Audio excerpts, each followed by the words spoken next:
হাঁটতে পারি না, তাও অনেক কষ্ট করে লেখাপড়া করেছি। আর তোমরা আমার তোমরা যারা ভালো ভাই আছো, আমি তোমাদেরকেই বলছি, তোমরা লেখাপড়া করতে চাও না কেন? তোমাদের মা বাবা তো তোমাদের জন্য ভালোর জন্যই লেখাপড়া করতে বলে। আর তোমরা পড়া বাদ দিয়ে সন্ধ্যাবেলা হইলে ফোন নিয়ে এন্ড্রয়েড ফোন নিয়ে তোমরা করো কি আর বলে ফ্রি ফায়ার গেমস, এই গেমসটা খেলে, এই গেমস খেলে কোনো লাভই নেই। এই গেমস বদল তুমি একটু সময় দাও তোমার ভিতরে বইয়ের ভিতর যদি সময় কাটাইতে পারো, তাহলে একদিন তুমি বড় উন্নত হতে পারবে। কারণটা হচ্ছে তোমাকে গেমে বাদ দিবে না। আর তুমি যদি পড়ালেখা করো ঠিক মতো, তাহলে অবশ্যই একদিন তুমি সফলতা হতে পারবে। আর তুমি যে গেমের পাশে সময়টা দিচ্ছ, এটা তোমার আরো তোমার জীবনটাই শেষ করে দিবে। তুমি জীবনে কিছুই করতে পারবে না। আমিও এক সময় খেলতাম, আমিও এক সময় পড়তাম, পড়ালেখা করে আমি এখন হয়েছি সফলতার মাঝে আমি এখন ভিডিও বানাই, কন্টেন্ট। আর মাঝে মধ্যে কলেজে যাইতে আমার অসুবিধা, তোমরা জানোই। আমার স্যারেরা বলছে যাইও না, যাইতে তুমি পারবে না, তোমরা মাঝে মাঝে আইসে দেখে শুনে যাইও। ভাই তোমরা এগুলা বাদ দিয়ে, বাপ মাও তো তোমাদের জন্য ভালোর জন্যই কই, তোমরা তো সেটা বুঝোই না। আমাকেও বাপ মায়ে অনেক বকাচকা করতো, আমিও না করতাম।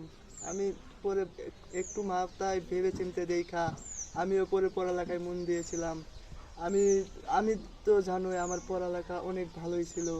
আমার 5-এ যখন বৃত্তি পরীক্ষা দিলাম, তখনও রেজাল্ট ভালোই ছিল, 4.53। তারপরে এসএসসি পরীক্ষা দেওয়ার পর এ প্লাস পাইলাম। এই এ প্লাস পাওয়ার পরে আমি চান্স পাইলাম শেরপুর ভার্সিটি কলেজে। তারপরে মাঝে মধ্যে কলেজে যাইলাম, লেখাপড়া করলাম। এখান থেকে তো জানোই আমাদের এলাকায় শেরপুর শহরে যাইতে আস্থা নাই, তার জন্য যাইতে অনেক অসুবিধা। তার জন্য আমাকে স্যারেরা বলছে তুমি আইসো না, মাঝে মধ্যে এসে যাইও। পরে আমি পরে মাঝে মধ্যে যাই। তোমরা যদি আমার মতো হইতে, জীবনেই তো লেখাপড়া করতে না।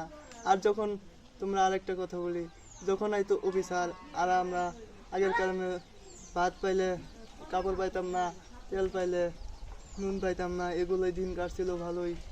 আর এখনকার দিনে পোলাপানের 14 সেট করে শার্ট প্যান্ট থাকে। আর আগের দিনে অফিসার আসলে আরেকজনের শার্ট চায়া নিয়ে আয়া পিন দিয়া অফিসারের কাছে দেখা করতে গেতাম। কি কতই না দিন কষ্টে গেছিল। আর আগের দিনও মাছ দিয়ে এক প্লেট ভাতই খাইতে পারি না, এই আলু ভর্তা তারপরে ডাল এগুলো ভাত খেয়ে স্কুলে গেতাম। আর তো মাঝে মধ্যে তো ভাতই পাইতাম না, এমনি খালি অফিসে লেখাপড়া করার জন্য গেতাম। সময় চলে গেছিল, তার জন্য না খায় পরীক্ষা দিয়ে এসেছি। আর তোমরা তো ভাই এগুলা তো তোমরা